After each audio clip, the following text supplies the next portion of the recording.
Miss Nobody from Nowhere by Elizabeth Ashton. Chapter 4. It was late when Angela awoke, having fallen into a deep sleep of exhaustion in the early hours of the morning. A waiter was placing a pot of tea beside her bed, another of the white-coated brigade that seemed to throng the hotel. He withdrew discreetly, perceiving that Angela was awake, and she sat up to drink the refreshing brew. Excuse me. The other bed was empty and had been made, indicating that Clive had gone out early. The events of the previous night seemed like a hazy dream. She could not believe that she had so far forgotten herself, but the woman's name reiterated in her brain. Jasmine. Had she dreamed that too? She glanced round the room. That was concrete. So was the fact that she was in Kabul. Consulates and air agents were available to be interviewed. Today she would learn her real name, which certainly could not be Angela Stratton. She got up and on her way to the bathroom noticed a large cardboard box on the chaise longue that had not been there the night before. On top of it was a card in Clive's familiar scrawl, familiar because she had typed so many of his notes. I hope this meets with your approval and that it fits. She opened the box and found a dress and matching coat of fine wool in a shade of rich tan. There were also tights and filmy nylon underwear. Finally, a pair of soft kid brown shoes. He must have gone out and bought the outfit while she still slept. Dear Clive, she thought fondly. There was no end to his kindness. Thoughtfully, she picked up the underwear and regarded it. This was the sort of thing she had worn in former days. Where? She took a shower and dressed herself in the new clothes, revelling in the feel of them. Her hair she wound about her head, pleased to see that the style made her look sophisticated. She was pale from the winter indoors, and Clive's bounty did not include makeup, so she rubbed her cheeks and bit her lips in an endeavour to give them colour. Hearing a knock upon the door, she went to open it, walking carefully, for her footgear felt strange after wearing sloppy boots so long. Opening the door, she stared timidly at the strange man standing on the threshold. He wore a dark suit, which bore the stamp of a London tailor, apparent in excellent fit. Blue shirt and tie were immaculate. So also the fair hair slicked down to control its tendency to wave, the smoothly shaven cheeks and chin. A little overawed by so much elegance, Angela drew back, saying, "I'm afraid I don't know." A pair of mocking grey eyes smiled down into hers, eyes she could not mistake. "Clive," she exclaimed. "May I come in?" he asked politely. "Of course. It's your room too." She became covered in confusion. She did not know this man at all. Instead of the Viking to whom she was accustomed, she was confronted by a well-groomed man about town. Without his beard, he looked much younger, and her startled eyes took in the firm lines of jaw and chin, the contours of his well-cut mouth. No longer clad in his bulky barbarian clothes, he looked slim and supple, broad of shoulder and narrow of hip. "Well," she gasped, "what a metamorphosis! I didn't know you." "This is my normal appearance, but you look a bit flabbergasted. Doesn't it meet with your approval?" "It's great. I'd no idea you were so handsome, Clive," she declared ingenuously. He laughed. "I might say the same of you." His keen, appraising glance took in her changed appearance, and a silvery glint came into his eyes. "You're quite beautiful, Mrs. Stratton." She caught her breath, wishing with all her heart that name truly belonged to her. Then he would not leave her, and all her problems would be solved. Fucking hell.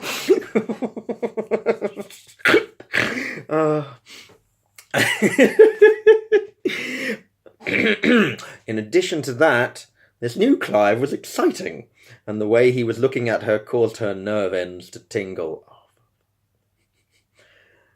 "You know I'm not that," she said sadly, "nor ever will be."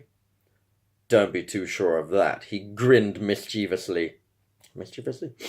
"Perhaps I ought to make an honest woman of you since we've slept together."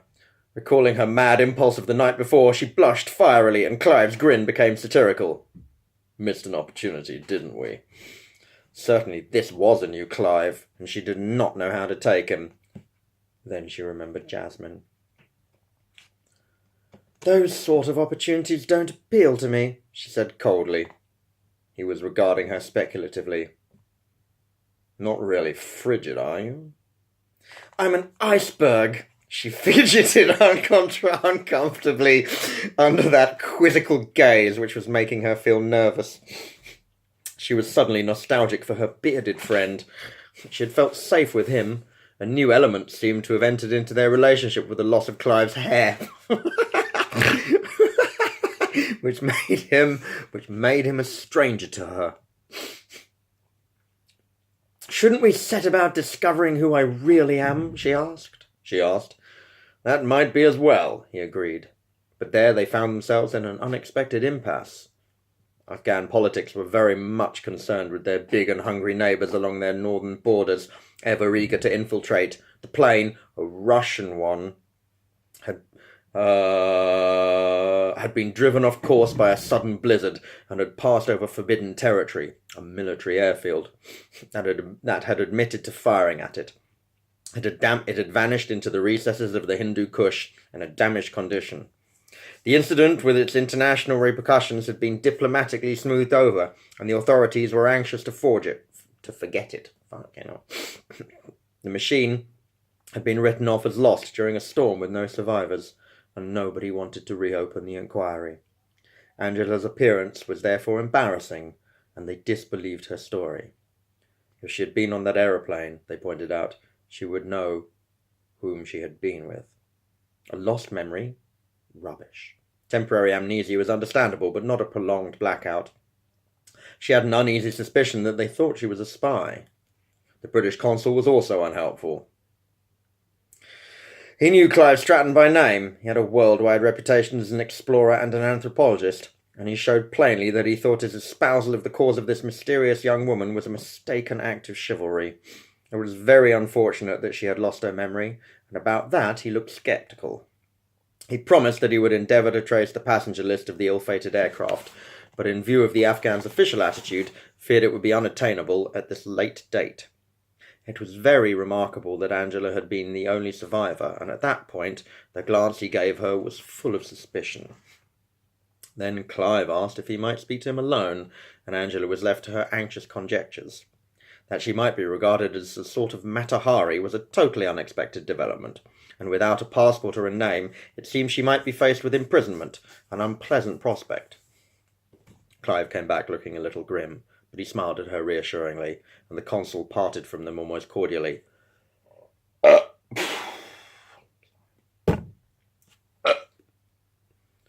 Don't worry, Clive told her as they stepped into the street. We'll find a way out. And he relapsed into a forbidding silence which she hesitated to break.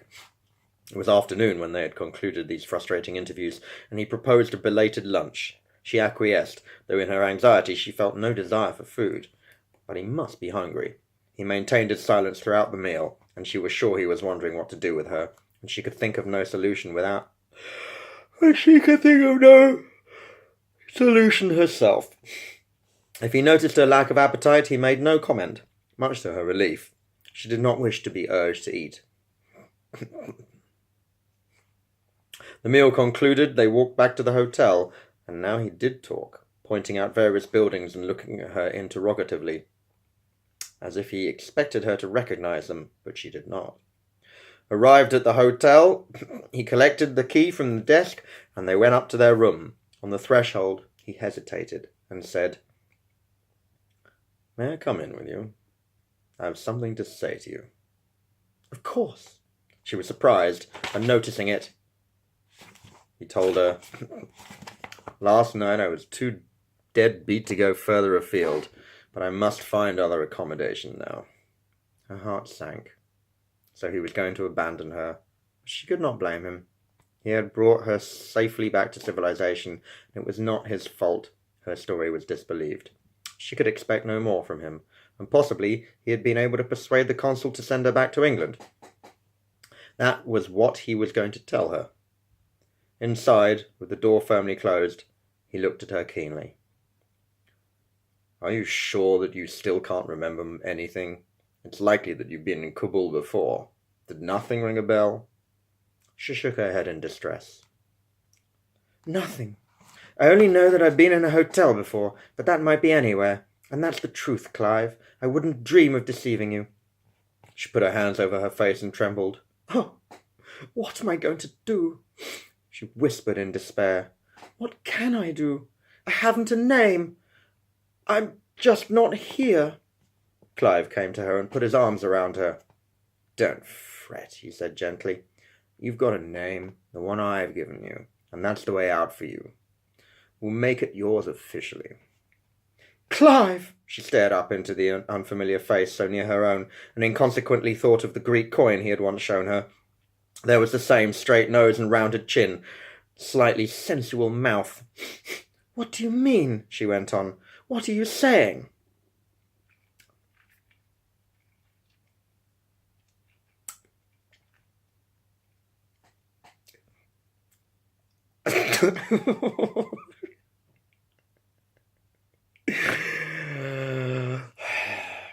I'm asking you to marry me, Angela.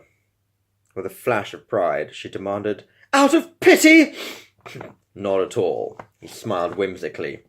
We get on very well together. You type my work very efficiently, and for so long you've been called my woman, I feel you really do belong to me. I feel you really do belong to me. I'd miss you if you weren't around. Not exactly the words of an ardent lover, but Angela was not critical, for an enormous flood of relief had submerged her. Their abortive inquiries, the sinister hints dropped, had filled her with dismay. She knew she was in a predicament from which she could not possibly extricate herself by her own efforts. That he did not intend to desert. I'll read that again. That he did not intend to desert her delighted her. You don't know, she began, her voice breaking, how much your offer means to me. But can we be married, not knowing who I am? I think a point or two can be stretched, since everyone is so anxious to be rid of you. He stroked her hair gently. I was afraid they'd lock me up. The authorities would much rather hand you over to me, if I'll take you out of the country unobtrusively. There's a British mission in Kabul. We'll find a priest there. But we don't know. Suppose I've been married before.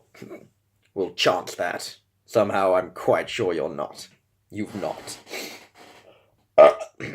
Angela stood within the circle of his arms, her head against his shoulder, and felt safe. She more than suspected his offer had been made out of a chivalrous desire to protect her.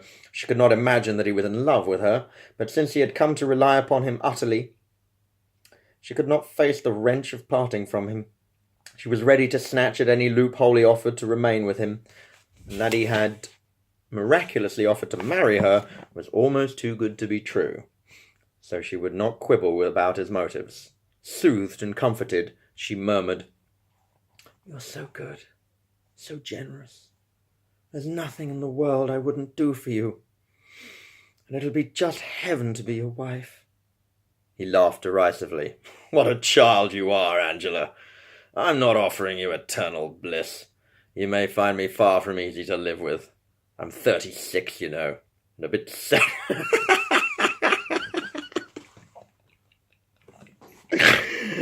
and a bit set in my ways.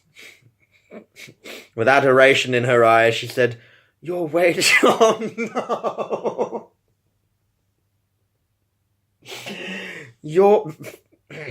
With adoration in her eyes, she said,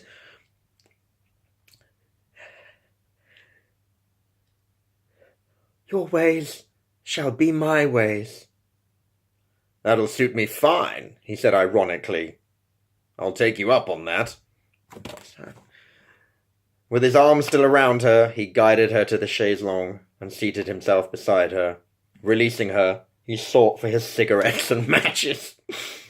I mean it, Clive, she insisted. If, later on, you want to go off to Timbuktu or some place off the map.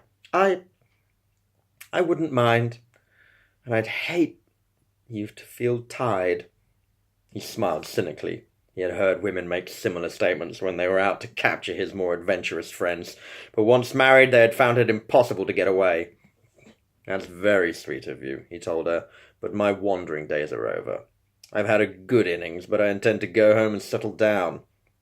He stubbed out his cigarette and turned to look at her.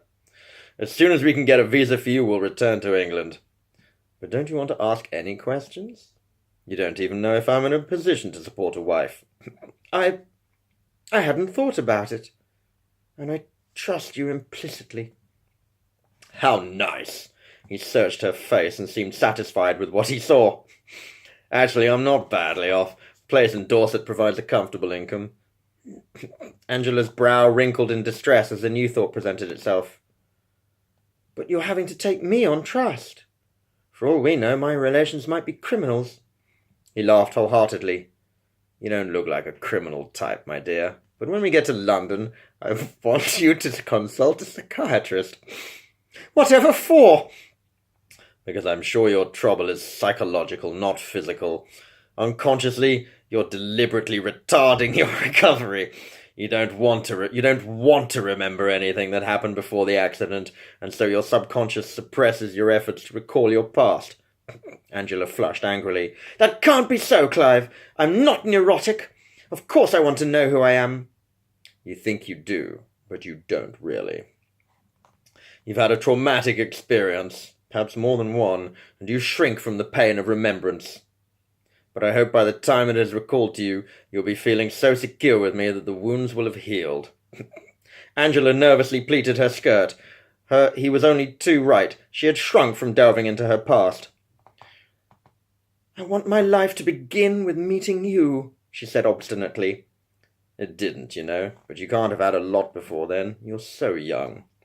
I'm afraid, have had a good deal." A shadow crossed his face, and Angela recalled the name he had spoken in his sleep. "Clive, who is Jasmine?" she asked abruptly. He stared at her bleakly, his eyes becoming like ice. "Who mentioned her?" "You did. Last night, while you were asleep." His face broke into a rueful smile. "I'm sorry I was so indiscreet." "But who is she?" Angela persisted, chill creeping over her joy. At his age, he must have had former attachments, but did this Jasmine have a claim upon him? He lit another cigarette and proceeded to blow smoke rings, watching them ascend with concentration, his face a mask. Angela waited with increasing apprehension. Obviously, he was unwilling to speak of the other girl. At length, he sighed and told her, "You'd better know. Someone else will tell you if I don't. Jasmine was my wife." "You've been married before?" "Briefly." He looked round for the ashtray. "She died 9 years ago," he said bluntly. Angela drew a long breath. So she had no living rival to fear. But he must have loved Jasmine very deeply if she still came to him in his dreams. "It was after that I started roaming," he went on. "I had to get away for a while, and then it became a habit." Angela digested this information, so the real reason for his wandering foot was to find assuagement for the loss of a much-loved wife. Strange, though, that he had spoken so bitterly of women if he had cared so much. Clive glanced at her thoughtful face and took a long drag at his cigarette. "I'm afraid I'm past the romantic age," he said apologetically. "All my illusions died with Jasmine, but at least I'll be able to take good care of you, and I think that's what you need." "You always have," she told him gratefully, though she felt a little dashed. She wanted a husband, not a father. He continued to smoke in silence, and she watched him furtively, noticing how attractively his eyelashes curled at the ends. She wanted to touch them with her fingertips, but she was a little shy of this changed Clive, and she was sure he would find such a caress juvenile. She said naively, "Did you love your wife very much?" He smiled wryly. I don't think the feelings Jasmine aroused could be called love, which emotion I understand should be selfless. Of course, I was a silly young fool who thought all women were angels. Jasmine was hardly that. A faraway look came into his eyes. Was a flame of a woman. Very beautiful and exciting. His voice faded out, and he relapsed into brooding silence, while Angela wished she had held her tongue. It gave her no comfort to learn that Jasmine had been a flaming beauty and exciting, which she herself was certainly not. "So for 9 years you exiled yourself for her sake," she said sorrowfully. "Like you, I had memories I wanted to forget," he pointed out. "But I've been home from time to time." He turned towards her with a kindling warmth in his grey eyes. "But that's all over and done with. Together, you and I will exorcise our ghosts." "I'm sure I hope we can," she said a little doubtfully. Jasmine sounded as if she would take a lot of laying. But hadn't you better tell me what your family consists of? You said you had a mother. Is there anyone else?" "Only Rafe, my half-brother. He works with computers, but the Sherborne firm he is with doesn't give him enough scope. He wants to go to London. I found a letter from him waiting for me here. He says Mother is in difficulties, though she won't admit it. The business of the estate is becoming too complicated for her to cope with, and he's tired of acting as my deputy, so I must go back and put things to rights and assume my responsibilities." He paused, then went on. "Perhaps I should elucidate a little further. Mother isn't my real mother. She died at my birth. My father married again, a widow with an infant daughter. Both needed a home, so it seemed to be a good arrangement. Celia has always treated me like her own son, and I've always called her mother. Rafe came along much later, and being the baby of the family, got thoroughly spoiled. Excuse me." He smiled fondly. Evidently he was very attached to his half-brother. "Then who's there now?" Angela asked, a little daunted by such a complicated family history, and the prospect of meeting strangers who might not welcome a young girl whom Clive had married so quixotically and had nothing to recommend her, not even a name. "Oh, just Mother and Rafe. My father died some years back. He was a good deal older than Celia." That did not sound too frightening. Only an elderly woman and a young man with whom to cope. Yet she was aware of a sudden inexplicable dread of going to the Stratton home and sharing Clive with his relations. He had lived there with this Jasmine, who seemed to have been a fascinating creature, and the place was so impregnated with memories of her that he had been unable to stay there for long since her death. He talked confidently about laying her ghost, but she must be a very potent spirit, because he still dreamed of her. "Is it essential that we go back to England?" Angela asked. I don't remember what the country's like. I think I've always lived in a town. Even Afghanistan would be more like home." "I'm afraid we must, and I don't think we'd be allowed to stay here.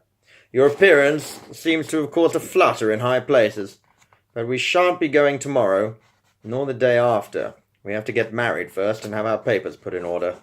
Meanwhile, you'll have to have some more clothes. You'll need some more clothes." He pulled up a roll of notes out of his pocket and threw them into her lap. "There's an English lady, a Mrs. Newcombe. Newcombe? Maybe. A Mrs. Newcombe, staying in the hotel, who I'm sure will be pleased to show you the best shops." Seeing protest in her face, he went on quickly. "Feminine purchases are not my cup of tea. I felt a fool going into that store this morning, especially when it came to buying the undies, but the salesgirl was very helpful. The things I do for you." "I appreciate it." She flushed as she picked up the notes. "But I don't like taking all this, Clive." "Why ever not? You must be properly dressed." "Damn it all, you're my wife!" Or very nearly. He sprang up and walking to the window, stood looking out. "You'll require nightmare, including slippers. You went barefoot last night, but that I felt was beyond me." Angela's colour deepened. In her intense relief, she had overlooked the more intimate aspect of their new relationship.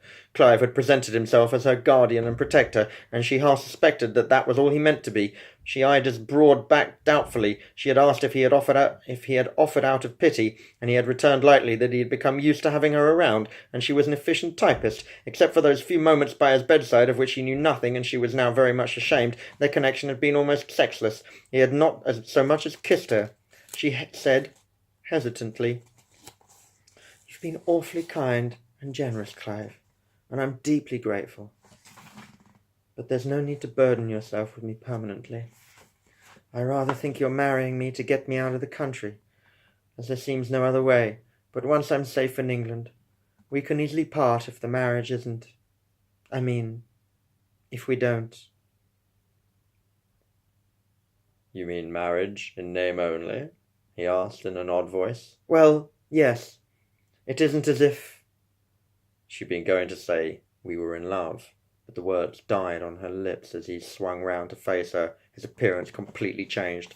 His brows were contracted over eyes which held a smouldering fire, an almost avid look, and there was something menacing about the set of his mouth. "Am I physically repulsive to you?" he demanded.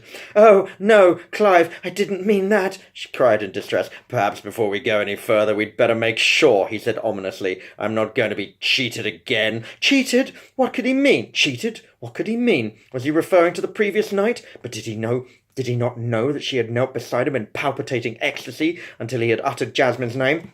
He gave her no chance to ask him, striding across the room towards her and pulling her to her feet and up against him. His mouth came down on hers as his arms enclosed her in a hungry embrace that made it difficult to breathe, much less escape. Not that she had any wish to do so, for as his kisses became more demanding, she took fire from him. Her slight body moulded itself into the lean, muscular strength of his. Her lips parted under the pressure of his lips. His impatient fingers loosened the zip at the back of her dress, and as neck and shoulders became exposed, his mouth wandered over them, turning to hers. Her hair fell about them, its soft waves enveloping them. Finally he lifted her and laid her on her bed, his hands moving over her quivering body. Then with an effort he mastered his passion, straightening himself and moving away. "No, not yet," he muttered thickly, breathing fast, and returned to the window.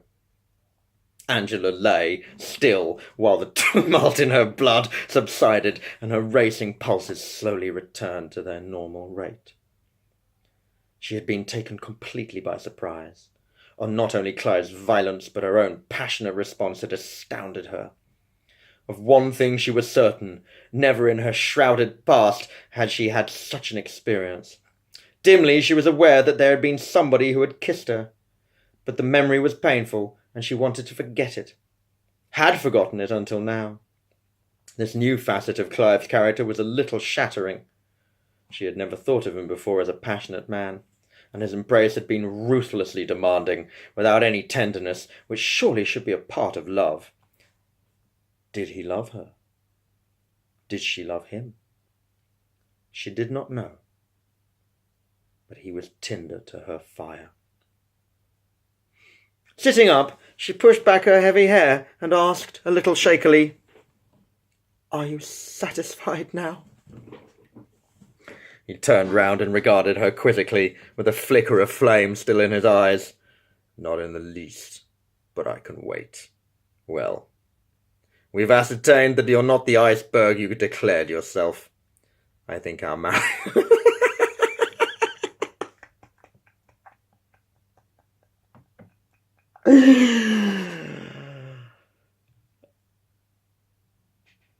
"I think our marriage will work." The cold-bloodedness of that assertion offended her. She slid off the bed and went to the mirror to arrange her hair. "You mean from the physical standpoint?" she asked coldly. "Which happens to be rather important." He strolled towards her, his hands in his pockets. The flame had left his eyes, and he showed no sign of his previous emotion. She burst out angrily, "Marriage isn't a problem in physics." "Biologically mutual attraction is a question of chemistry," he returned imperturbably. In the mirror she saw him smile wryly. "I have all the natural man's susceptibility to a beautiful woman." "But I'm not beautiful." "I find you so." That ought to have caused a relation, But it did not. How quickly he switched off, and how calculating his love-making had been, a test of her reactions. He had wanted to make sure that she was not frigid, and after a winter of monkish abstinence, he was eager for a responsive woman. She had an uncomfortable suspicion that any woman could have satisfied him, and that was not love. "I don't like the way you talk," she protested. "You make me feel as if I were qualifying for a harem." She remembered that he had said all women should be confined in zananas.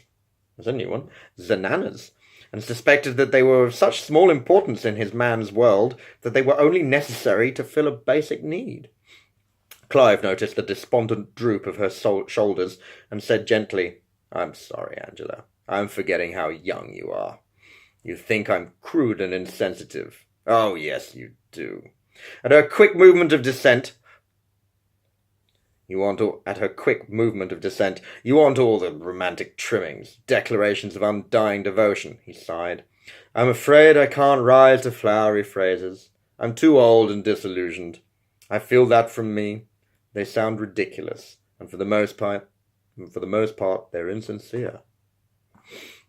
She said a little tartly, for she was not a naive teenager, who swallowed pretty speeches as a proof of love, "Your trouble is you've lived too long out east.